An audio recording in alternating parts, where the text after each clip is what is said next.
बिस्मिल्लाहिर्रहमानिर्रहीम। साबिक chief justice Saqib Nisar का कानूनी शिकंजे से बचना बहुत मुश्किल हो गया। ये क्या मामला है, इस पर तफसीलन बात करते हैं। लेकिन जिस बात से अपने शो का आगाज करने जा रहे हैं वो खबर जनाब ये है कि एक जानब स्टेट बैंक ने मुल्क की मईशत में बेहतरी की खबर दी है, तो साथ में आगाह भी कर दिया है कि आने वाले दिनों में महंगाई में मजीद इजाफा होने जा रहा है। ये एक इंतहाई अफसोसनाक खबर है कि जहां लोग रोज बरोज जो है वो खत्ते गुर्बत से नीचे जा रहे हैं। मुल्क के हालात ये हैं कि आम आदमी रोटी के लिए तरस रहा है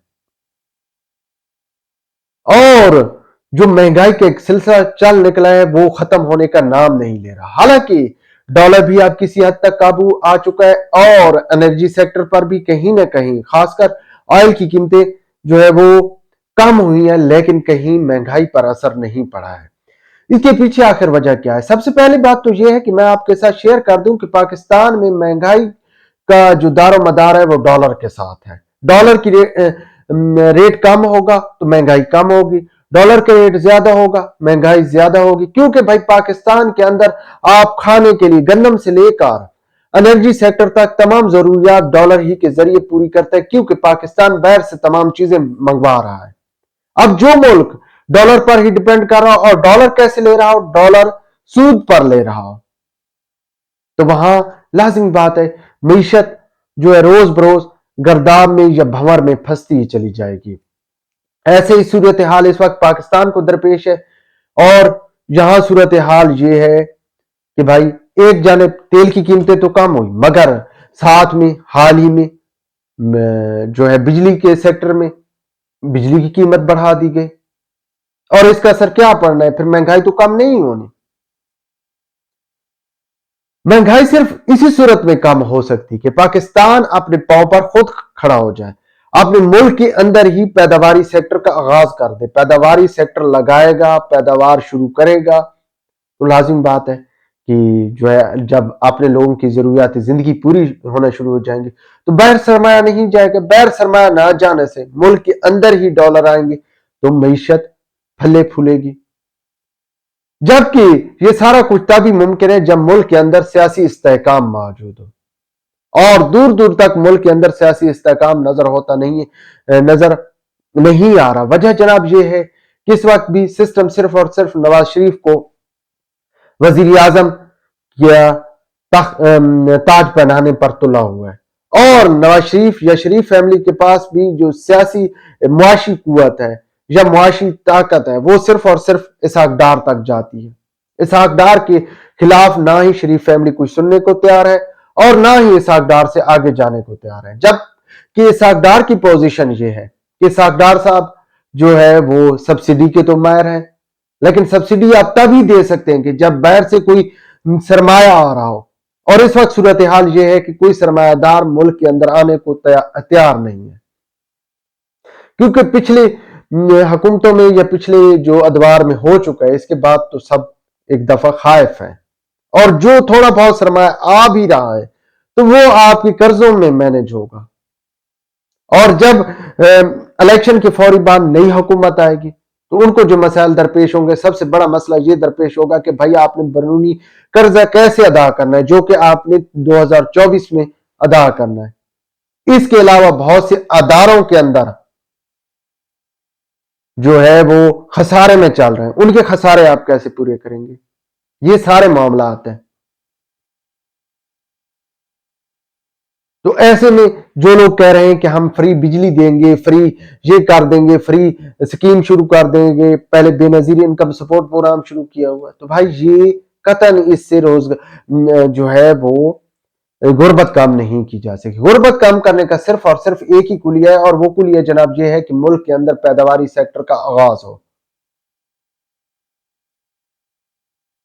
लेकिन इस बारे तरफ जाने को तैयार नहीं, क्योंकि हमारे सियासी जमातों को मईशत की परवाह ही नहीं। हमारी सियासी जमातों की मईशत में दौड़ सिर्फ इस हद तक है कि हम फला चीज फ्री दे देंगे। भाई मईशत या गुर्बत तभी खत्म हो सकती है जब आप लोगों को बाइज्जत रोजगार दें,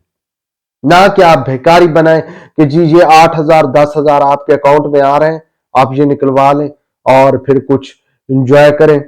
اس کے بعد پھر آ جائیں گے۔ اور یہ جو 8-10 ہزار آ رہے ہیں، یہ پاکستان نے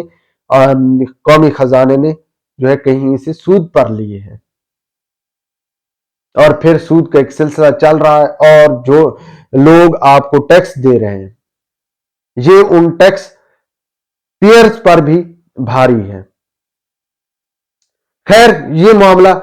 جو ہے ابھی تک سلجھتا نظر نہیں آ رہا، اور 2024 میں خاص کر الیکشن کے بعد مہنگائی میں مزید اضافہ ہوگا۔ اس کے ساتھ ساتھ جو اہم ایک اور خبر ہے، اور وہ خبر جناب سپریم کورٹ کی طرف سے کہ جناب چیف جسٹس قاضی فیض عیسیٰ کی طرف سے جو ہے یہ سامنے آ رہا ہے، جس طرح ان کا اس وقت موڈ لگ رہا ہے کہ جوڈیشری کو ہر حال میں جو ہے تبدیل کرنا ہے اور نظام انصاف میں تبدیلیاں لے کر آنی ہے۔ اس سلسلے میں سب سے پہلے سپریم کورٹ کے اندر ایک اہم پیش رفت ہوئی ہے، اور اہم پیش رفت جناب یہ ہے کہ سابق چیف جسٹس ثاقب نثار کے خلاف ایک درخواست دائر ہوئی تھی، ان کے خلاف ایک کمپلینٹ دائر ہوئی تھی۔ یہ کمپلینٹ آگے جناب اس وقت کی چیف جسٹس عمر عطا بندیال نے جسٹس اعجاز الاحسن اور ایک کسی اور جج کو جو ہے منتقل کر دی تھی، اور انہوں نے اس کمپلینٹ کو خارج کر دیا تھا کہ ریٹائرمنٹ کے بعد کوئی کسی جج کے خلاف کمپلینٹ نہیں سنی جا سکتی۔ لیکن اب جناب خبریں یہ آ رہی ہیں کہ اس کمپلینٹ کو، جو غالباً عافیہ شہر بانو کو اس طرح کا نام ہے خاتون کا، اس نے یہ کمپلینٹ دائر کی ہے، اس کمپلینٹ کے حکومت نے جو ہے وہ ریویو میں چلی گئی ہے، اور اس کے بعد باقاعدہ طور پر ثاقب نثار کے خلاف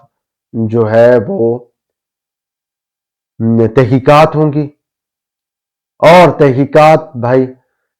خوشائند ہے کہ ملک کے اندر اس سے نظام انصاف پر دورس جو ہے اثرات پڑیں گے۔ لیکن معاملہ صرف ثاقب نثار تک نہیں ہونا چاہیے، معاملہ صرف مظہر نقوی یا جسٹس اعجاز الاحسن تک نہیں ہونا چاہیے، معاملہ بھائی شروع کرنا چاہیے سابق چیف جسٹس افتخار محمد چودھری سے، کہ جن کے دور میں اور جن کے فیصلوں کی وجہ سے پاکستان کو عالمی عدالت انصاف میں جرمانے ہوئے اور ملک کو معاشی طور پر ناقابل تلافی نقصان پہنچا ہے۔